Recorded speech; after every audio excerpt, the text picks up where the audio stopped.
Hello and welcome to the channel. Today we are here with the guys from Nautic Centre Mallorca to have a look at the Menorquin 42 flybridge. Now you probably, if you're in the UK, haven't actually ever seen one of these, but it's a very standard popular boat out here based on the old style fishing boats. But they started building these mainstream as private vessels around the late 70s. Classic design, beautifully built. So let's go and have a look. We start on the bathing platform, which you can see is fantastic teak. There is a bit of storage underneath here.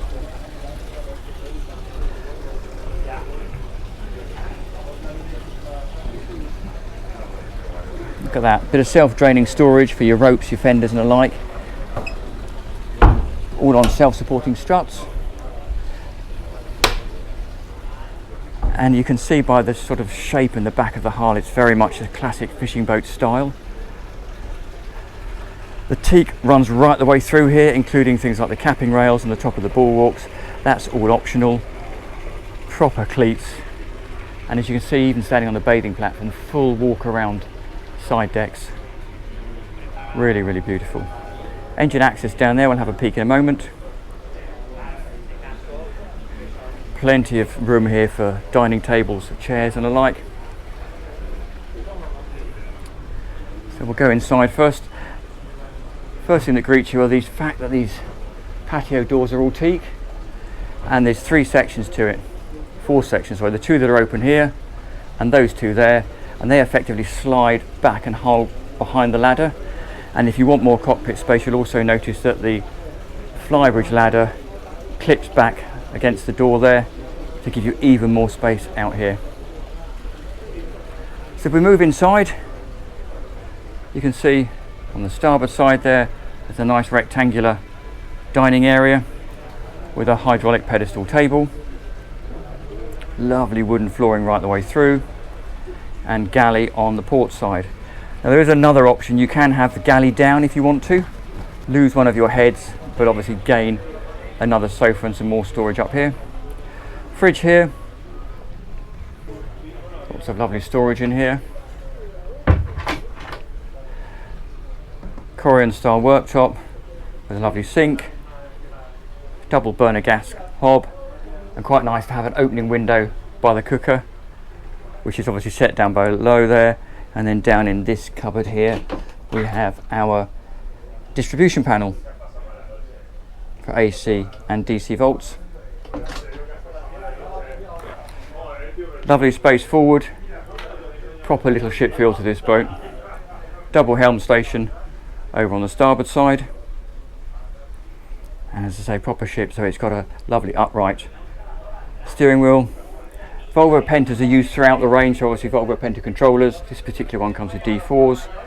Some additional switching down there, bow thruster, zip wake system, and all the engine repeaters and Raymarine navigation screen there. But if you sit here,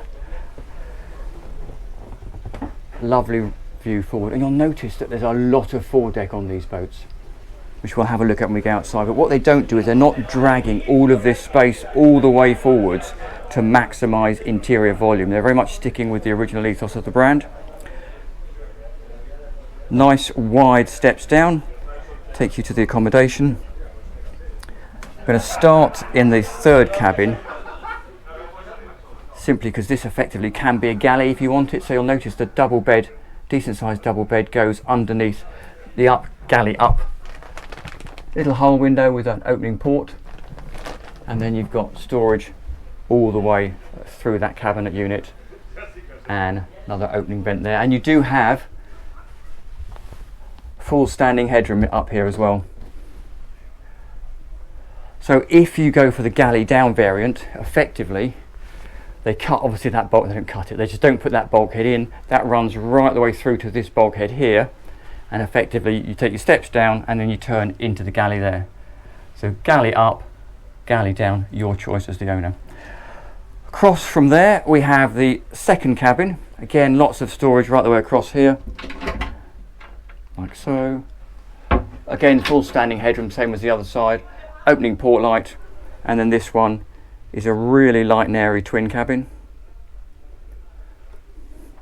Step down takes you inside, so you don't quite get standing headroom, but you do get plenty of room above the berths. Again, light streaming into that whole window with the opening port light, and a little bit more restricted on this side because of the cutting for the stairs, but still pretty impressive.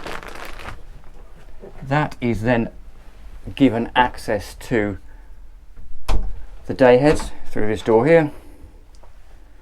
Again, beautifully finished teak effect floor, full standing fold out showers with double doors. Again, the port light, and a very, very sort of Spanish Mallorcan feel to it with the woodwork. I'll close that door. We'll go back out into the main lobby, if you like, and then we'll head forwards, passing on the way the day heads access to that heads. Again, exactly the same as we've just looked at, but really nicely finished. Properly thick doors, look. And that then logically leads us forwards to the master cabin. Now, the first thing you'll notice is the amount of floor space there is in front of the bed. A couple of storage units underneath. Nice big centerline berth with a very, very large deck hatch throwing light in. You also get two sets of windows, so a whole window there and then a superstructure window in there as well.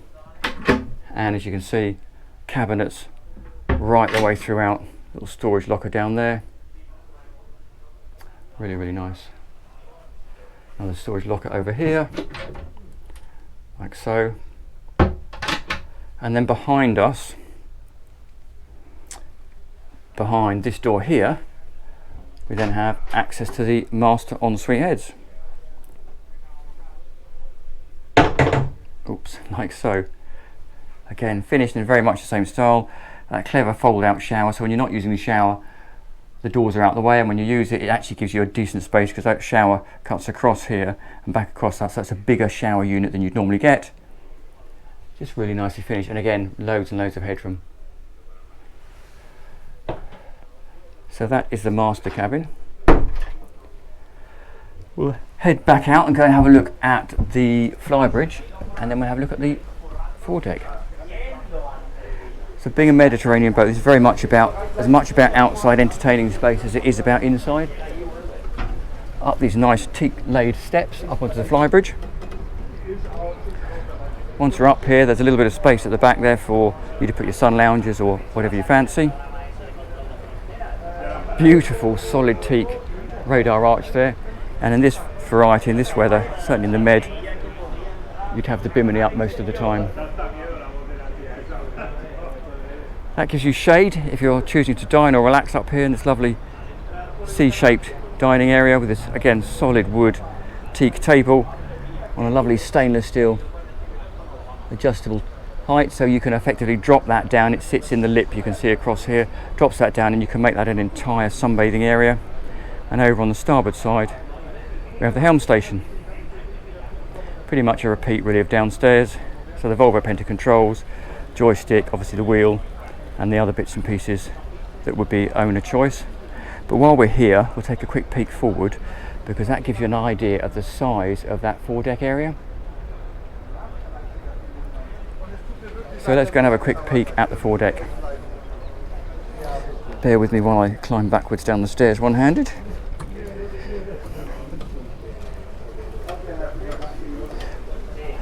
So it's a standard deck, sorry, so both decks on both sides are full size. There's one little step up as you go through here, and the whole deck gently raises up as you walk forwards, and then you arrive forward at the front of the boat. Fender storage there, beautiful stainless old school cleats with a fair lead in it. Again, they're sticking with the original way that anchor winches always were mounted, and this is the standard feature of all of these boats since they first started building them originally. And again, set up for 2 anchors or a lovely place to run your lazy lines.